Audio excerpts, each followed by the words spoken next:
છે એટલે કે હવે 8 વાગ્યાની રાહ જોવાઈ રહી છે। તમામ ઉમેદવારોનો ભાવિનો ફેસલો થઈ જશે આજે। વિભુ, હવે ગણતરીની મિનિટો જ બાકી છે અને જે ઉમેદવારો છે તેમના ધબકારા તો વધી જ ગયા હશે, તો કેવા પ્રકારનો માહોલ તેમના વિશે ઉમેદવારોની પ્રતિક્રિયાઓ અત્યારે તો નથી આવી રહી, પરંતુ તેમની અંદર કેવી લાગણીઓ હશે અત્યારે?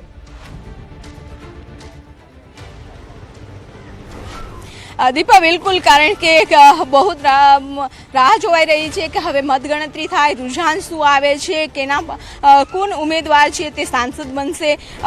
તમામ ચિંતાઓ હોય છે કારણ કે જ્યારે ચૂંટણી હોય છે ત્યારે પ્રચાર પ્રસારમાં આઈડી ચોટીનું જોર લગાવી દીધું હોય છે, મહેનત કરતા હોય છે કે મતદારો છે તેને રીઝવવામાં ખૂબ મહેનત કરી હતી, પરંતુ આજે પરિણામ છે અને એ પરિણામની રાહ છે તે જોવાઈ રહી છે, એટલે કે ઉમેદવારોમાં પણ ખૂબ જ ઉત્સાહ છે જોવા મળી રહ્યો છે।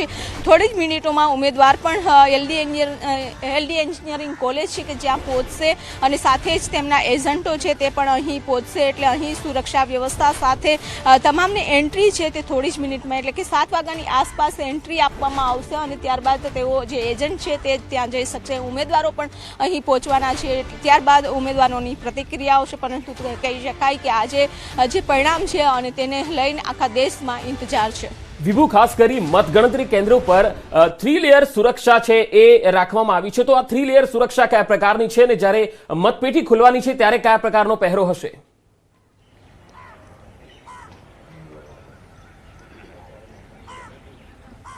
પંકજ, આપને ફરી એક વખત દ્રશ્ય બતાવવા માંગીશ કે આપ જોઈ શકો છો કે એલડી એન્જિનિયરિંગ કોલેજનો ગેટ છે તે અંદર છે, એટલે કે 3 પ્રકારની સુરક્ષા વ્યવસ્થા છે તે ગોઠવવામાં આવી છે।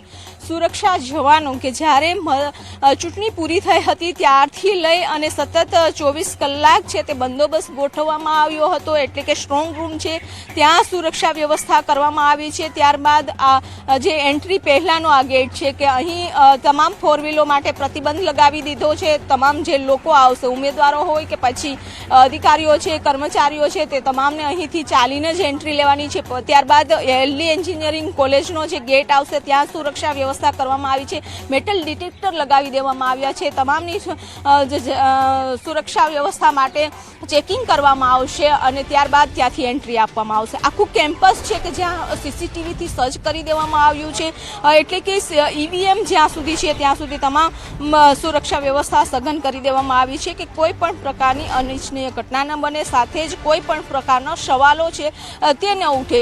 અત્યારે આપ જોઈ શકો છો કે 3 થી 4 ગેટ એલડી એન્જિનિયરિંગ કોલેજના છે, 4 ગેટ ઉપર આ જ પ્રકારની સુરક્ષા વ્યવસ્થા છે તે કરવામાં આવી છે।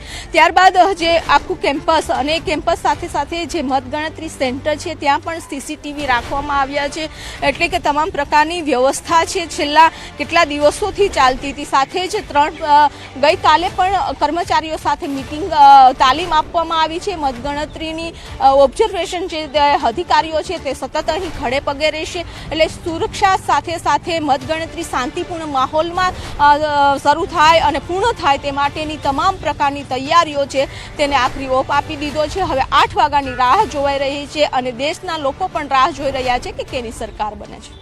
વિભુ, ખાસ જે મતગણતરી